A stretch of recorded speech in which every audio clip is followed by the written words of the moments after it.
Sanik Aziz bersama Mas Helmi. Nggih, Prof, kita mulai untuk 60 menit terapi sholat bahagia. Iya, kita sampai pada halaman 168 katanya ya ini. Saya di SMS oleh jamaah yang setia ini. Subhanallah. Iya, ini katanya kemarin saya bingung tuh. Kemarin sampai halaman berapa, Prof? Ya, kemarin tuh oleh saya dengan Mas Hilmi 164? Saya pokoknya 164 Oh, mundur ya? Enggak apa-apa. Enggak apa-apa, diulang kembali. Catatan saya ini sudah masuk 168. Iya, 168. Kita masuk alinea yang ketiga ini, Prof. Ketiga ya, ketiga 1, 2, 3, keempat ya. Jadi ini ceritanya kan begini ya. Ini tidak bisa dilepaskan dengan halaman 167 toh. Gitu.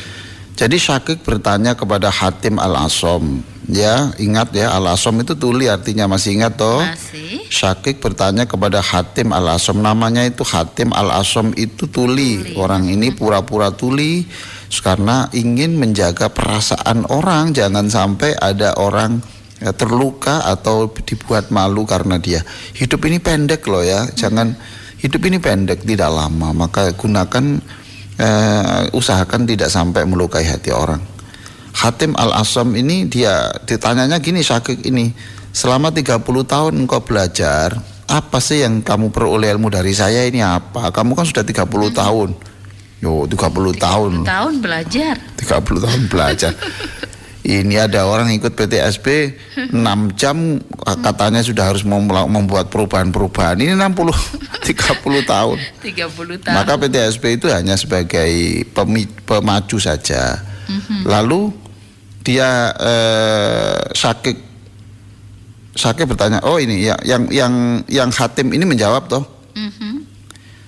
Saya selama berguru kepada Tuan, saya hanya belajar, setelah saya hitung-hitung, saya saya sarikan dari seluruh pengajian Tuan Syekh ini, saya hanya merangkai 6 kalimat, dan menurut saya 6 hal ini itu sudah cukup. Saya yakin, insya Allah saya bahagia, dan saya yakin selamat dari segala masalah dunia ini. Itu ceritanya. Hanya 6 ya? Saja. Jadi selama 30 tahun.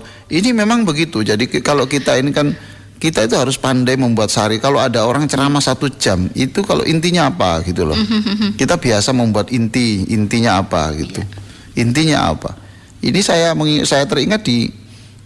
teringat di Kanada ya, di Toronto ini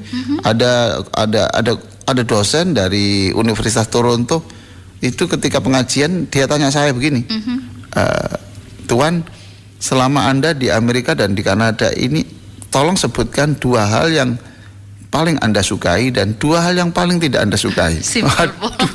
Dan itu tolong diceramahkan. Yang paling disukai, iya, yang paling mengesankan apa, dan yang paling tidak menyenangkan apa. Luar biasa gitu. Yang bertanya ini ya. Saya bingung. Dan itu tolong yang diceramahkan. Oh ya, berarti memang hidup ini selalu harus membuat analisis dan kesimpulan. Saya gagal pada saat itu. Gagal ya? Ya, gagal.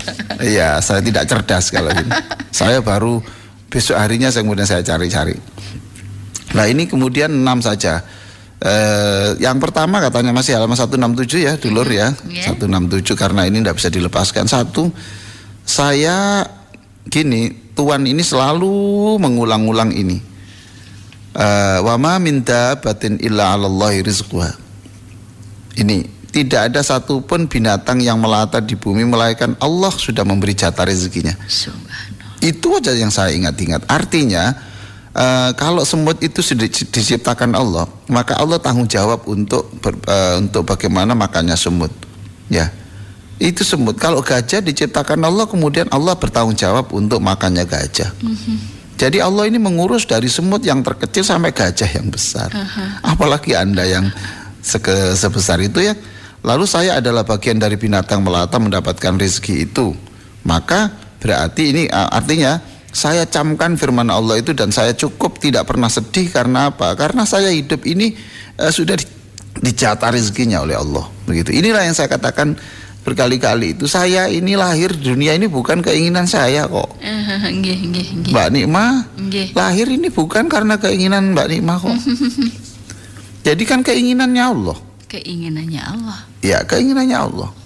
Maka kalau gitu kita hidup harus cocok dengan keinginannya Allah. Jadi Anda semuanya ini ya, itu Anda hidup itu bukan keinginan Anda, tapi keinginan Allah menciptakan itu. Jadi karena Allah yang menciptakan, Allah tanggung jawab untuk rezekinya. Itu. Yang kedua apa katanya? Ini yang kedua. Saya masih ingat-ingat Tuhan, mesti itu ceramah itu mesti nih diulang-ulang juga. Itu yang pertama tadi kan surat surat Hud ayat 6, dan yang kedua ini Tuhan mesti mengulang-ulang ini, dan saya itu menyimpulkan ini penting. Apa itu? Al-Hujurat 10. Iya. Innamal mu'minuna ikhwah. Orang mukmin itu bersaudara. Orang-orang mukmin adalah bersaudara. Iya. Jadi kalau saya orang mukmin, lalu nanti saya kemana-mana pun itu ada orang mukmin, itu mesti saudara saya. Ya tidak mungkin tuh kalau saya kelaparan itu saudaranya tidak memberi makan saya. Kalau saya jatuh tersungkur lalu saudara saya membiarkan saya, itu tidak mungkin. Maka kemanapun saya pergi saya tenang saja, karena di sana itu dulur-dulur banyak. Tenang saya itu. Jadi yang kedua kan kalau kita ini saudara ya, kalau nanti saya ketemu orang Muslim saya menjenguk dia, kan saya bersaudara. Maka kalau ada di luar negeri selalu memanggil Assalamualaikum brother. Assalamualaikum brother. Brother. Assalamualaikum brother. Itu mesti itu. Brother itu dulur. Jadi selalu itu Assalamualaikum brother. Assalamualaikum. Gitu. How are you brother? Mesti gitu. Ya apa keadaanmu dulur? Gitu.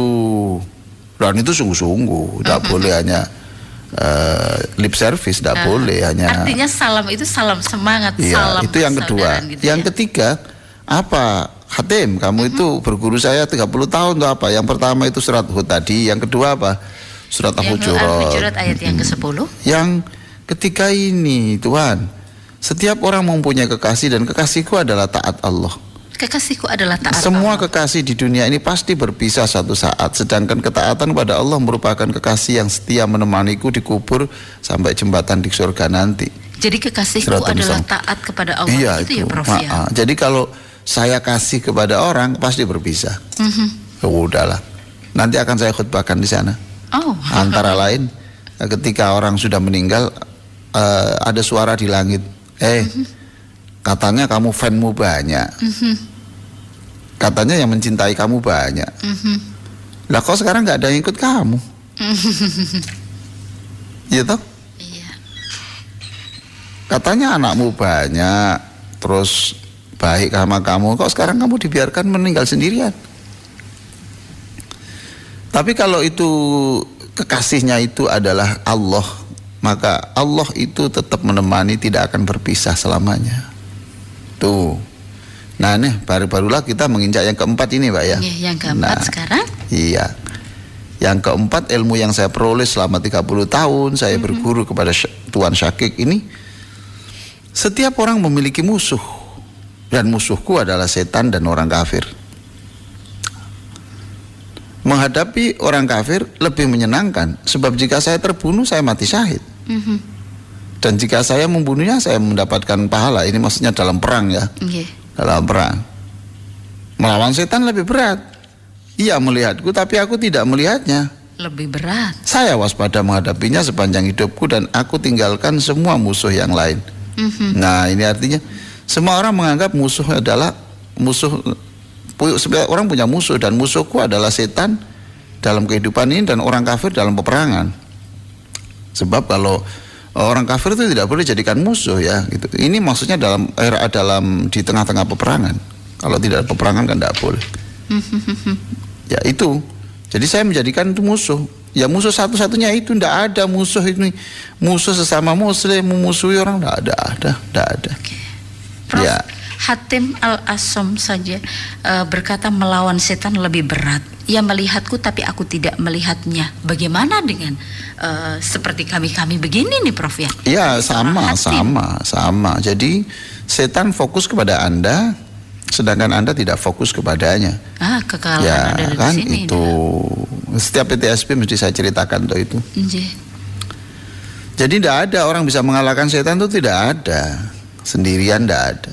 Yang bisa adalah orang yang dibantu Allah untuk bisa mengalahkan. Kalau Anda sendiri tidak bisa sama sekali itu. kekuatannya tidak imbang. Jadi kekuatan setan itu lebih dahsyat. Anda sering kekenyangan sampai tertidur, setan tidak pernah kekenyangan tertidur. Gitu toh.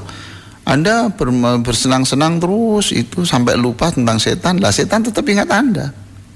Jadi tidak mungkin bisa terkalahkan, tidak mungkin.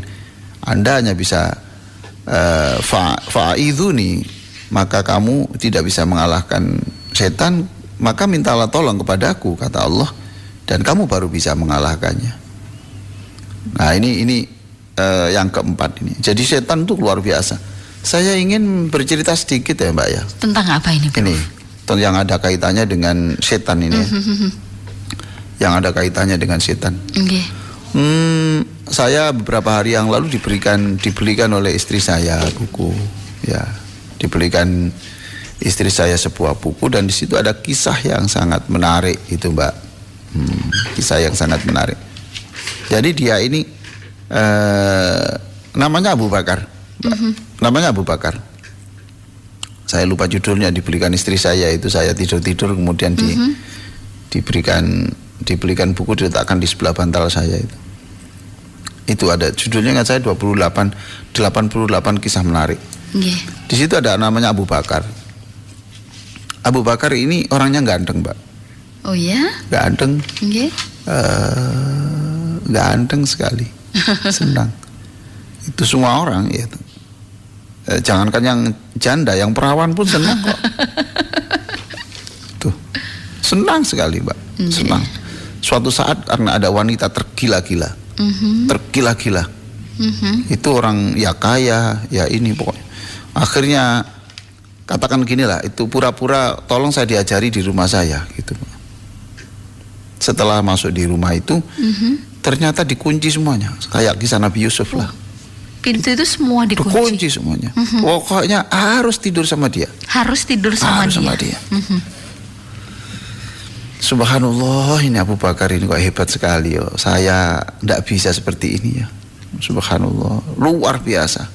Dia mau mengelak nggak bisa. Mengelak nggak bisa. Dan di hatinya sebenarnya sudah ada juga sedikit-sedikit tertarik juga. Ada celah untuk gimana? Tertarik. Di situ ndak ada CCTV, ya ada wartawan, ndak ada yang pegang Facebook, ndak ada WA. Pokoknya ini aman lah. Aman lagi. Sudah dapat kenikmatan, nasi dikasih 2 uang lagi. Dia akhirnya minta petunjuk Allah.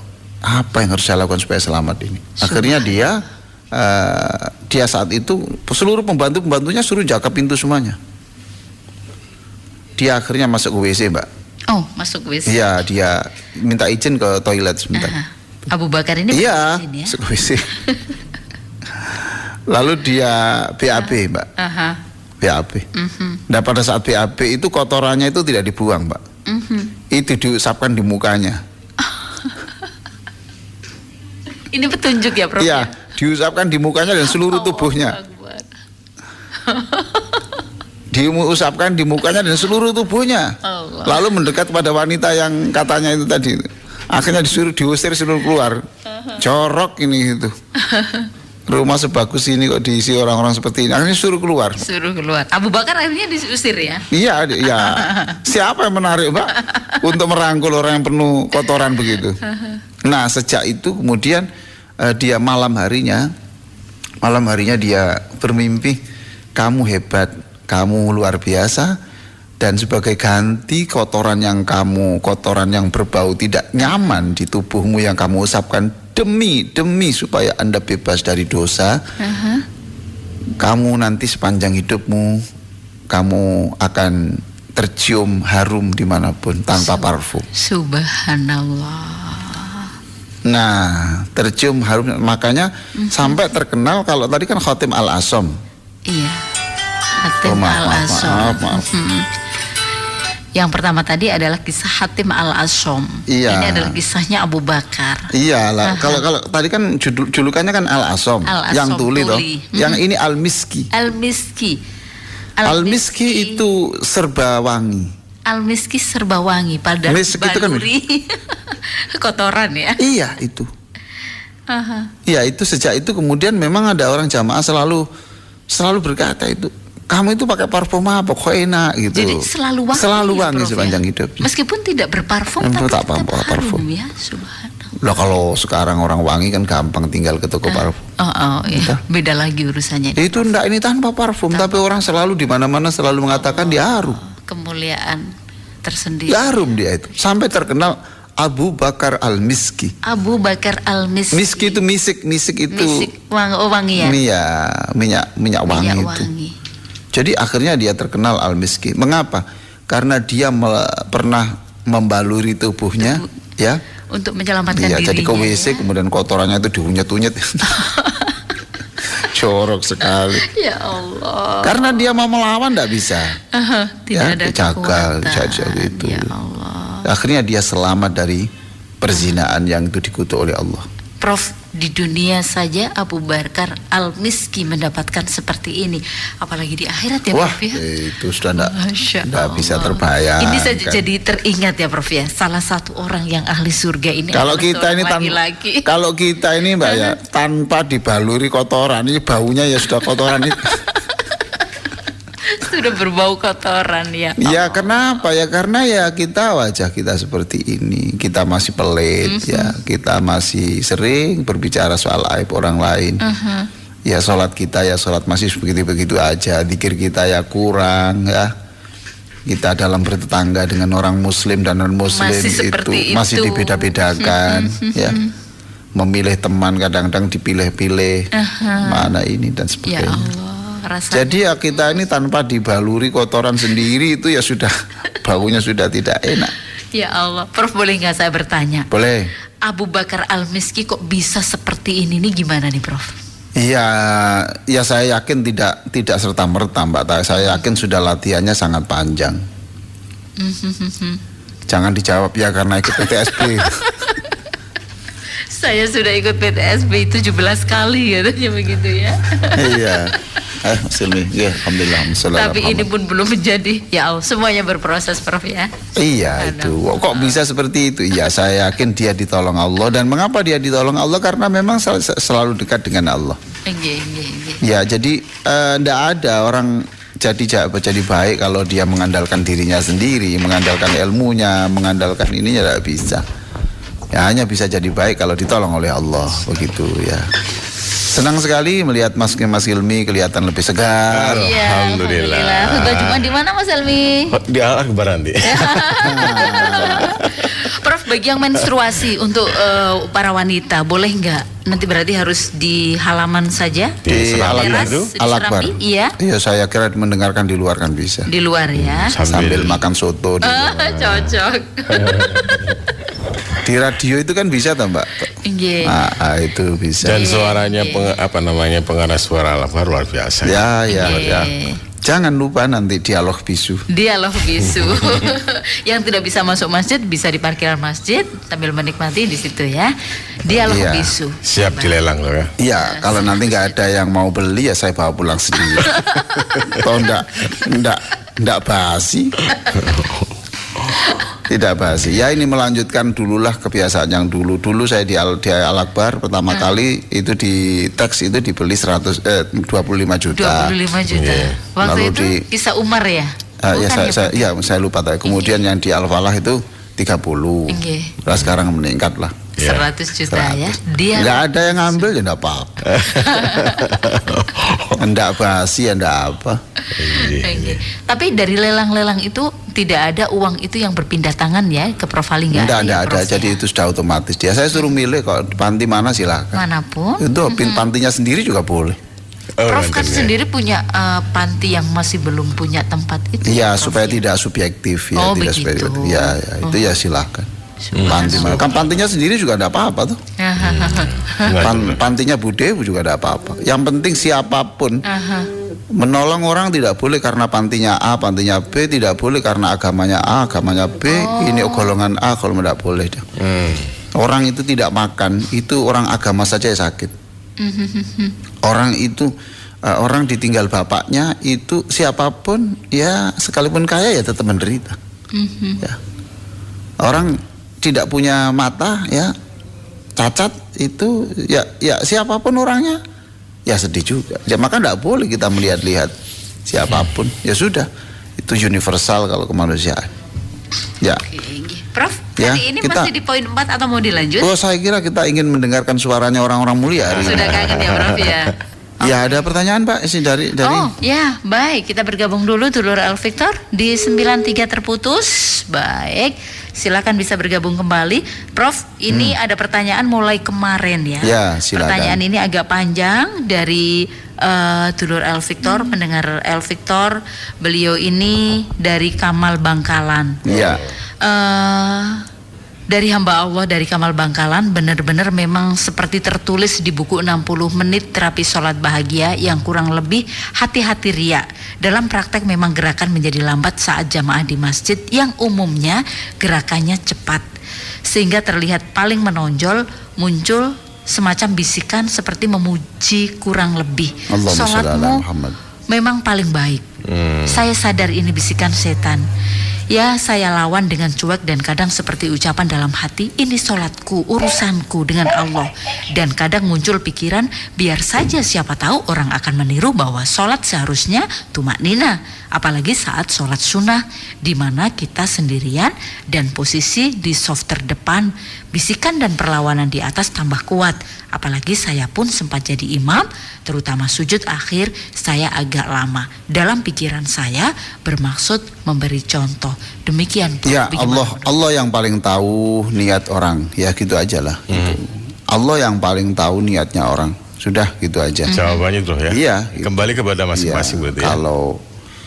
kalau niatnya untuk itu ya silakan. Pokoknya yang selama niatnya itu niat mulia, saya yakin Allah akan memberikan kemuliaan juga. Tetapi kalau niat mulia itu masih ada sedikit-sedikit untuk dikagumi, saya kira itu lebih baik tidak. Kalau sedikit-sedikit ada rasa ingin dikagumi atau rasa dipuji, saya kira harus tidak. Sebab itu lebih berbahaya daripada seluruh kebaikan. Oke. Iya, iya. Assalamualaikum.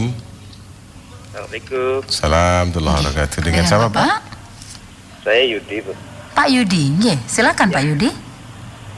Mau tanya ke beliau, Prof. Prof, kadang sebagai manusia kita melakukan sesuatu itu mesti mengharapkan imbalan Allahumma sholli ala Muhammad. kepada Allah. Mungkin katakanlah ada fadilah kita sholawat 100 kali begini, fadilah baca ini. Nah, bagaimana supaya kita lebih ikhlas melakukan sesuatu itu tanpa mengharap imbalan dari Allah? Bagaimana? Iya, saya tahu betapa mulianya keinginan Bapak. Ya, itu. Jadi memang usia Bapak berapa? 41, Prof. 41 tahun. Nanti kalau udah 50 mulai bisa, Pak, ya. Ya. Oh, begitu. Ya, sekarang Bapak sudah siap-siap ancang-ancang sekarang berlatih diri untuk nggak usah dipikir kalau saya membaca ini saya dapat ini. Kalau saya bersedekah 1.000 akan diganti 20.000. Itu tidak salah, Bapak, tidak salah. Tidak ada satupun yang mengharamkan begitu. Karena di dalam hadis-hadis Nabi atau di dalam Al-Quran sendiri sudah menerangkan siapa yang beramal ini akan dilipat gandakan. Sudah ada, tetapi Bapak ingin lebih dari itu. Lebih dari itu nanti Pak, itu pelan-pelan, nanti kalau di atas umur 50 udah mulai bisa sedikit-sedikit. Kalau sekarang, tapi sekarang kalau tidak bisa juga tidak apa-apa Pak. Tapi itu ada keinginan, itu ada sebuah kemuliaan ya. Nanti kita sudah saatnya sekarang mungkin alhamdulillah saya sedekah 10.000 sekarang diberi Allah. Saya yakin saya sekarang sedekah 10.000 nanti akan diganti oleh 100.000 gitu. Itu tidak salah juga. Tapi kalau kita nanti lebih dari itu, sudahlah, saya ini tidak ingin apa-apa. La nuridu minallah illallah. Ingat toh itu, aku tidak mengharap dari Allah kecuali Allah. Titik. Allahu Akbar. Masih ingat toh kata-kata itu, la nuridu minallahi illallah. Aku tidak mengharap dari Allah kecuali Allah. Jadi sekarang membaca sholawat diberi apa, itu urusannya Allah. Kalau saya membaca ini diberi apa, itu urusannya Allah. Saya sedekah ini, urusannya Allah. Saya melaksanakan salat duha diberi apa, itu urusannya Allah. Tapi yang penting aku memanggilnya dan dia pasti akan menoleh kepada aku. Aku berdoa kepadanya dan dia pasti akan juga mengabulkan doaku.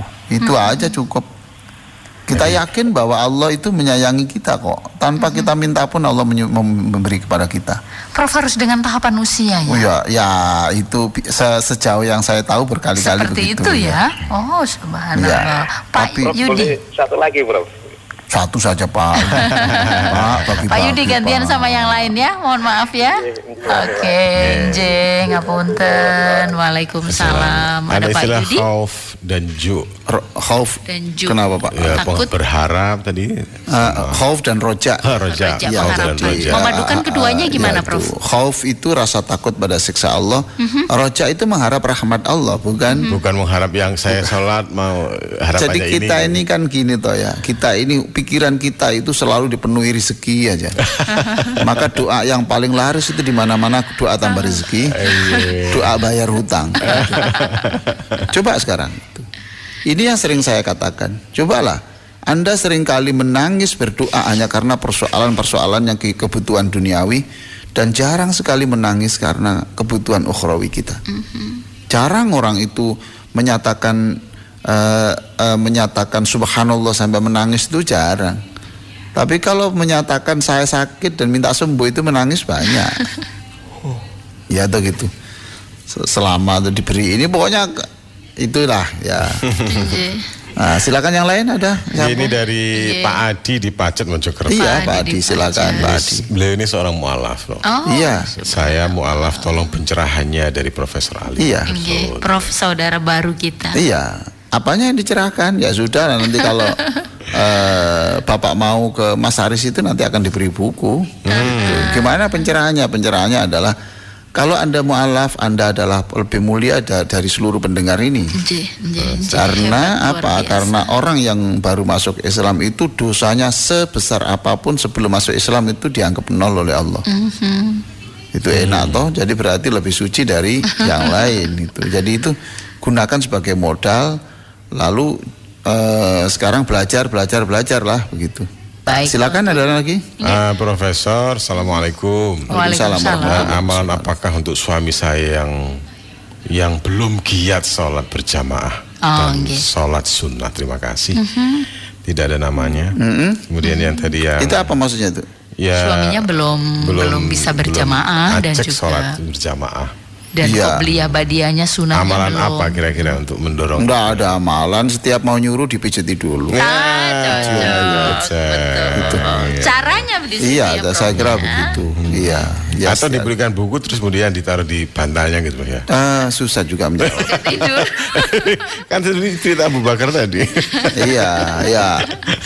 Tapi yang lebih dari itu adalah sudahlah, ihdinas siratal mustaqim itu artinya Oke.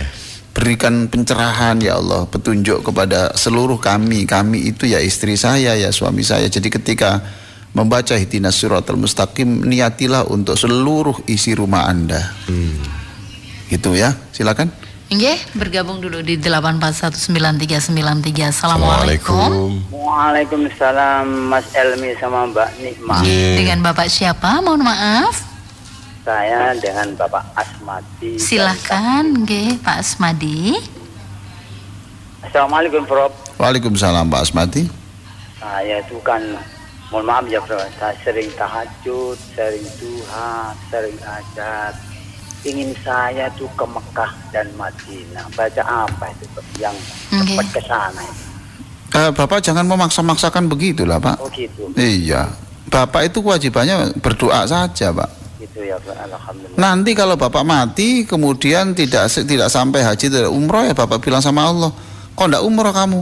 Lah kan Allah yang mematikan saya dan Allah kan tidak memberi saya ke sana. Terus Allah bilang, iya kamu tidak umroh, tapi kalau kamu ingin umroh di sana loh, di surga sana itu sama Rasulullah sana. Subhanallah. Jadi jangan memaksa-maksakan begitu Pak ya.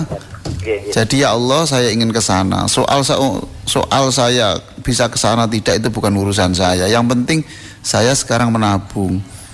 Bapak harus lebih hemat sedikit ya. Itu ya. Bapak harus lebih hemat sedikit itu. Kalau biasanya ke warung itu 2 kali ya sekarang sekali saja. Ya, kalau merokok ya sekarang sudah tidak merokok lagi. Lalu Bapak itu datang ke bank ya. Pak, halo? Ya Bapak ke bank kemudian begini, Bapak daftar aja di saya, daftar haji, situ aja. Begitu. Saya nabung haji, itu mungkin Bapak punya uang nggak 100.000? Insya Allah punya. Oke, sekarang Bapak itu kemudian nomor bukunya ditulis tidak boleh diambil, ini khusus untuk haji gitu. Iya, nanti kalau sudah penuh, sudah cukup untuk daftar baru kemudian didaftarkan. Iya, Prof. Iya. Iya, soal nanti, lah itu nanti kalau mau mati Pak difotokopi rekeningnya itu dibawa tunjukkan. Awas sudah memotong Kok? itu. Assalamualaikum, Prof. Salam. Salam, Nje. Iya. Alhamdulillah. Alhamdulillah, nggih. Ada Bu Nisa. Ya silakan. Terima kasih Prof Ali. Semoga Allah selalu meridhoi setiap langkah. Allahumma Prof. sholli ala Ali. Muhammad. Nje. Semua kita mudah-mudahan diridai Allah. Amin. Amin ya Rabbal. Diridai Allah itu artinya apa? Diridai Allah itu artinya Allah senang melihat wajah kita, gitu loh. Allah senang mencium bau mulut kita. Amin. Allah senang mendengar suara kita. Itu namanya diridhoi Allah. Amin. Ya kan gitu. Allah senang melihat cara makan kita dan porsi yang kita makan. Ya. Cara makannya itu dikunyah 33 kali supaya 33 tidak kali ya Bro. ya, kemudian mau sebelum makannya itu zikir, doa, yang dimakan itu suci, tidak merusak kesehatan. Gitu toh. Nggih. Lalu tangannya ini bekerja, lalu memberi orang, lah itu baru, itu namanya diridhai Allah. Terima kasih doanya, Bu. Nggih. Bu Siti, Bu Ya. Nisa. Prof ada pertanyaan. Silakan. Prof dalam berwirid atau berzikir itu apakah selalu dihitung ya Prof ya? Apakah memang ada sebuah dasar untuk menghitung begitu? Ada yang selalu dihitung lah, 33 kali kan dihitung. Setelah sholat itu. Iya. Nggih. Itu kan dihitung. Ya. 33 kali, 30. Subhana rabbiyal a'la bihamdi 3 kali kan 3 kali dihitung. dihitung. Iya. Ya kan dihitung. Nggih. Nah, selain itu saya tidak tahu. Jadi yang ba'da sholat itu ya Prof ya? Iya. Nggih. Iya, tapi kalau Anda membaca, ya Anda membaca supaya semangat, saya akan membaca Qul huwallahu ahad 100 kali. Kan tidak ada salahnya. Nggih. Nah, kalau enggaklah saya enggak 100 supaya 98 saja. Juga enggak apa-apa juga.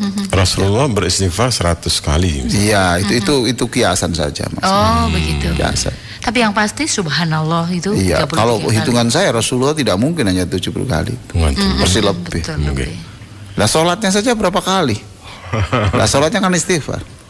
Itu hanya untuk menunjukkan betapa banyaknya Rasulullah SAW beristighfar. Dikron Itu. kathiron. Iya, Ya. itu. Oke.